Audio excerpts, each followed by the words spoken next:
Russia is raising flags over Kostiantynivka and calling it a victory. But for every block, its soldiers take so many die that mechanics and cooks are now being sent into the assault. The real price isn't even in this city yet. And that's the strange thing about this triumph. On every Russian map, it looks like a breakthrough. On the map that actually matters, it looks like a trap snapping shut. Except this trap didn't come from the outside. It's growing out of the city itself. To understand what's happening here, you have to step back for a moment and look at the map of eastern Ukraine. For over a year now, a line has run across the Donbas where the entire war has dug in and stopped moving. Russia pushes from the east. Ukraine holds from the west. And right at the point where that pressure is greatest sits a chain of 4 cities that together form what analysts call the fortress belt. Fortress belt sounds like a term out of a textbook. In reality, it's something much simpler. Picture 4 doors standing one behind the other in a narrow hallway, and each next door is thicker and heavier than the one before it. Kostiantynivka is the first of those doors. Behind it come Drushkivka, Kramatorsk, and Sloviansk. Anyone who wants to get down that hallway has to break through every single door, and with each door, the room behind it is better defended. Since the start of this war, that has been the nightmare of every Russian plan. Not one city, 4 walls one after another, and Kostiantynivka itself is no random dot on that line. Before the war, tens of thousands of people lived here. By early November, by some estimates, only around 4,800 were left. Today, the city is above all one thing, a junction. Roads and rail lines come together here, and whoever controls them holds the key to pushing deeper into the Donbas. That's the reason Russia wants this rubble so badly. Not for the houses, for the routes that run through them. And it's about more than these 4 cities. The fortress belt is the last great bolt across the northern Donbas. If it breaks open, ground spreads out behind it, and a war stuck in the rubble for years could suddenly start moving again. That's why so much more hangs on Kostiantynivka than its size suggests. It isn't the real target. It's the handle on the first door, and whoever pushes that handle wants the whole hallway. Russia stands today in front of the first of those doors, and the road here was long and expensive. In August 2025, Toretsk fell just to the south. Soon after, Russian troops took most of Chasiv Yar. From there, they turned northwest straight toward Kostiantynivka. The first small groups seeped into the city in October. Almost a year has passed since then. Russia knows this pattern, and it leaves a bitter taste. It took Bakhmut in the spring of 2023 after months and a blood toll that became a symbol. Avdiivka fell in early 2024. Every time the same picture, Russia takes the city in the end, but pays a price wildly out of proportion to the ground it gains, and the breakthrough never comes. Kostiantynivka is the latest chapter of that story. 1 year. That's the number you have to keep in your head when you watch the victory videos coming out of the Kremlin. Because somewhere in this year, Moscow gave its soldiers a clear order Kostiantynivka was to be taken by May. May came. May went. The city was still standing. And that raises a question far bigger than this one town. If the stronger army needs a whole year just to reach the first of 4 doors, what does that say about its chance of breaking through all 4? Before we look closely at the last few days, a warning. Hidden in the reports is a single number that not one of those flag videos can show you, a number that has barely moved in 8 months. And once you understand it, the whole picture flips. Then this so-called victory suddenly looks like the most expensive defeat Russia has bought in this entire war. We'll come back to it in a moment. Just remember this. It's not about how much Russia takes. It's about what it pays. Because the last few days have changed the situation in Kostiantynivka overnight. And at first glance, it looks like the answer Russia has waited a year for. Let's look at what actually happened. According to the Institute for the Study of War, one of the most cited war monitors in the world, Russia recorded something remarkable in its report of June 10th. Moscow has shifted the focus of its entire summer offensive.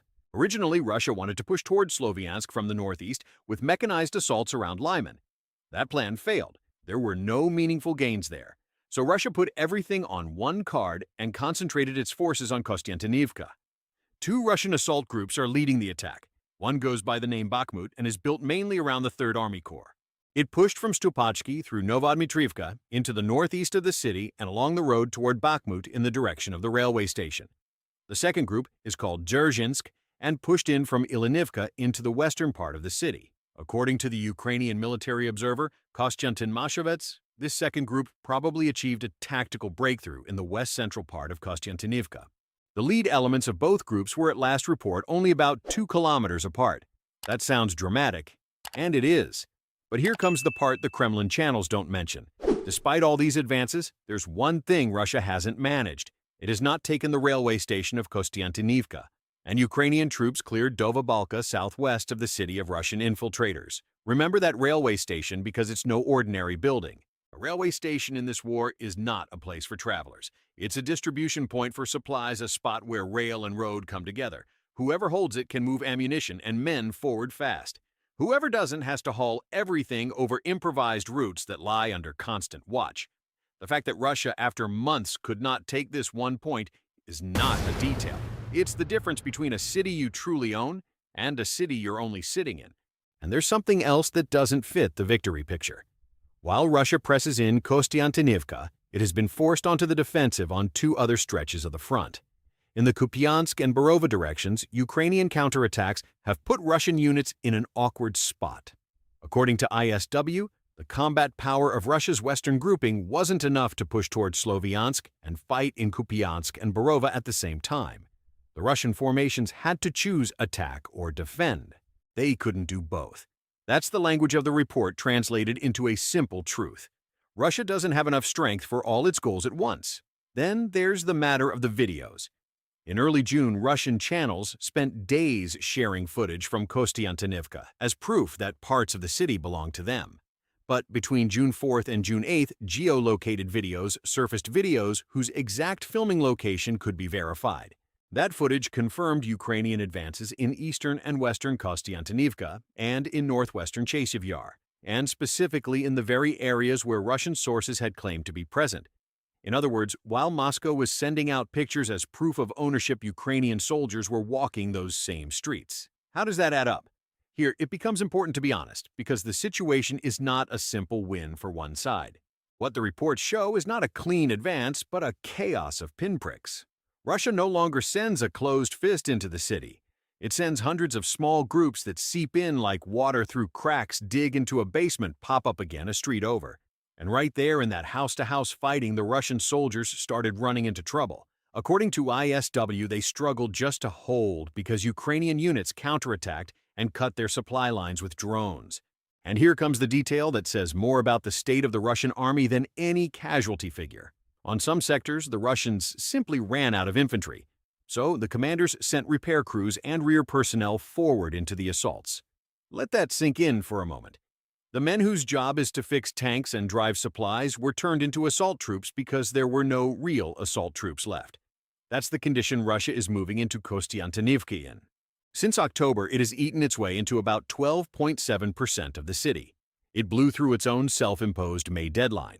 In December, it brought up parts of the 70th Motorized Rifle Division, and by early June, it had replenished its attacking units to about 80%.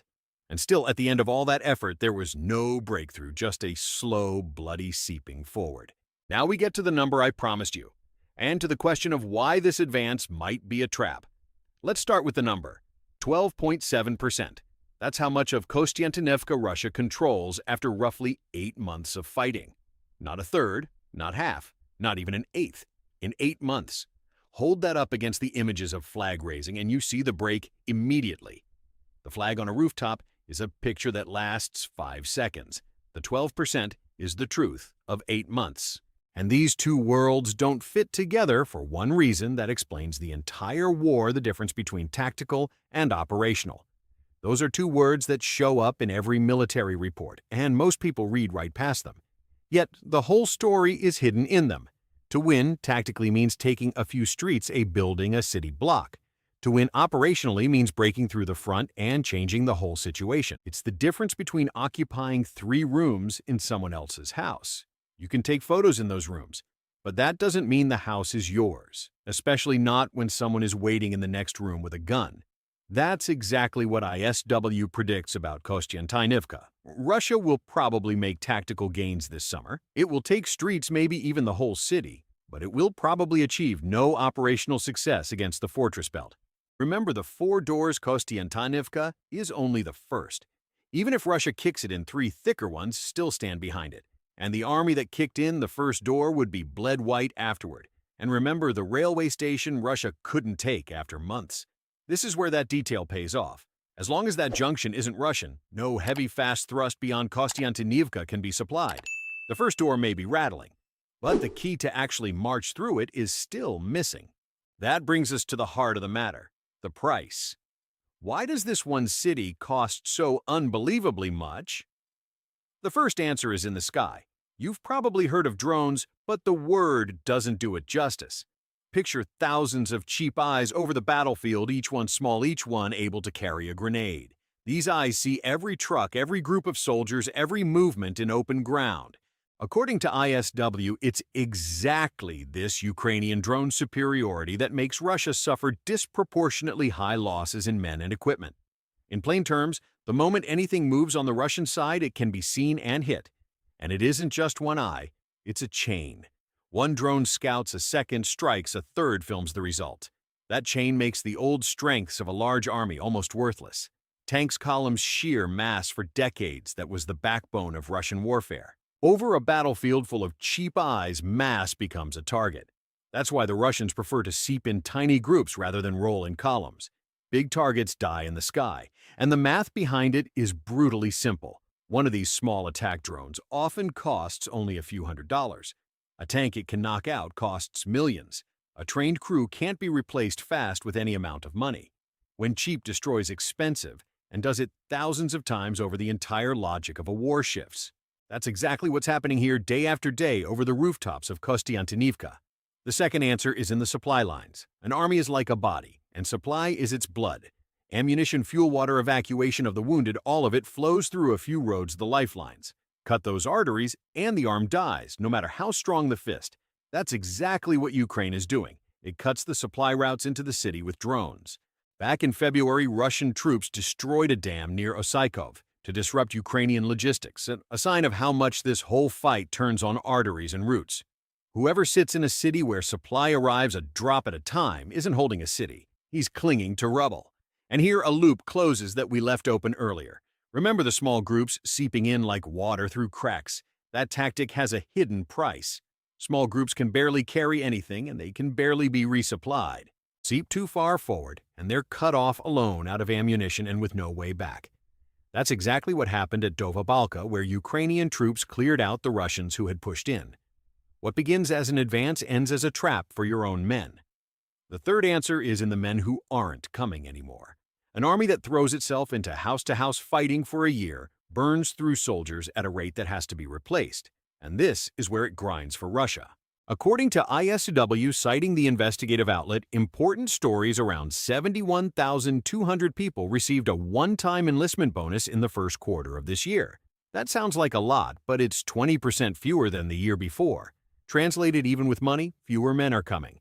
The machine that delivers a supply of human beings is starting to stutter at exactly the moment it's needed most. And it's not only about quantity. A unit that's been replenished to 80% is a unit in which 4 out of 5 men have barely any experience.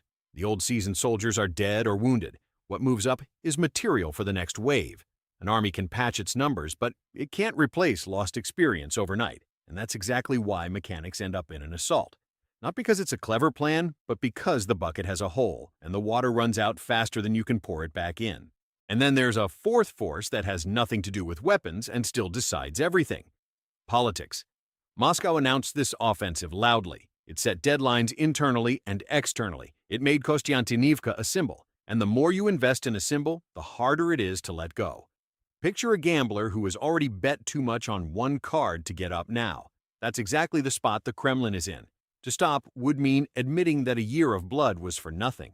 So it keeps betting, keeps sending, keeps bleeding, even when every sober look at the map says the prize is no longer worth the stake.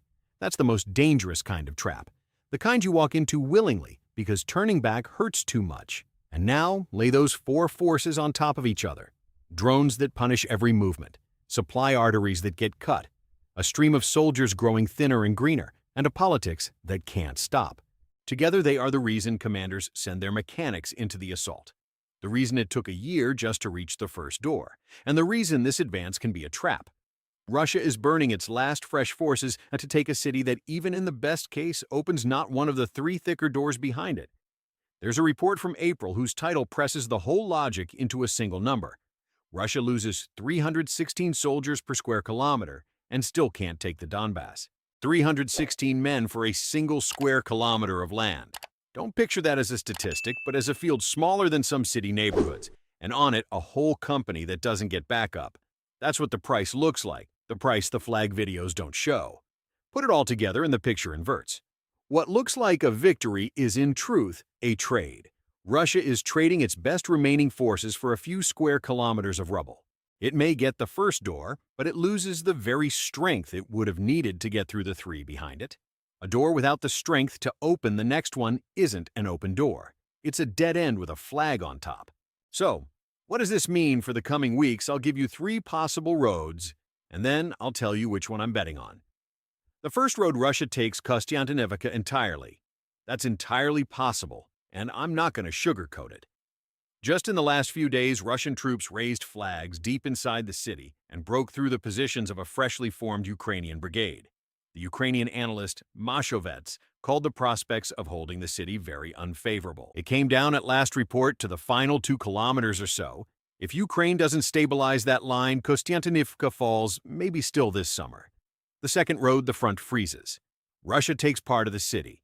Ukraine holds the rest, and the fight frays into an endless house-to-house war that eats months and gets neither side anywhere.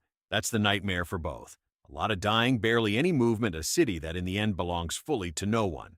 The third road, the Ukrainian counterattacks at Kupiansk and Borova, force Russia to pull forces away, and the pressure on Kostiantynivka eases before the city falls completely. This road is the least likely, but it isn't off the table because Ukraine has just shown it can strike on other stretches of the front. Here's my bet, and I'll keep a clean line between the city and the war. In the short term, I'm betting Russia keeps gaining ground in Kostiantynivka and takes the city in the end, fully or nearly so. The signs of the last few days point that way, and honest analysis means saying so even when it's uncomfortable. Anyone promising you something else right now is selling hope, not analysis. But, and this is the real point, in the long term, I'm betting this victory hurts Russia more than it helps. Because the data suggests Moscow is throwing its last mobile reserves at a single door, while 3 thicker ones stay untouched behind it. Every square kilometer of Kostiantynivka, Russia, takes costs, men, and material that will then be missing for Drushkivka, Kramatorsk, and Sloviansk. Today's victory is tomorrow's weakness. Estonia's intelligence service summed it up soberly in mid-June. Despite heavy losses, Russia has not achieved its strategic objectives in Ukraine. Over the whole year to May, Russia made no significant operational progress across the entire front, while Ukraine recorded its strongest gains since the Kursk operation of 2024. To take a city and lose the war, that's the trap this title is talking about. And so that you don't just take my word for it, I'll give you the condition that would prove me wrong. If after the fall of Kostiantynivka, Russia attacks the next door fast and with fresh strength, Drushkivka or Kramatorsk, and makes real operational gains there within a few weeks, then I was wrong.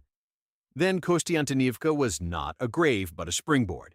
So don't watch the flags in the city. Watch what the Russian army can still pull off in the 2 months after. That's the real test. Because in the end, this war won't be decided by a flag on a rooftop, but by a single question. Can an army that sends its mechanics into the assault still break through 3 fortress cities, or has it just spent itself on the first? If I'm right, we'll see it in one clear sign, a Russian attack on Drushkivka that fizzles out in the sand. Keep that name in your head. When it shows up in the news and nothing big follows, you'll have the answer before everyone else. If you want analysis like this, where we look behind the headlines and read the map instead of just counting flags, then subscribe and share this with someone who needs to see it. We don't sell victories here, we decode them.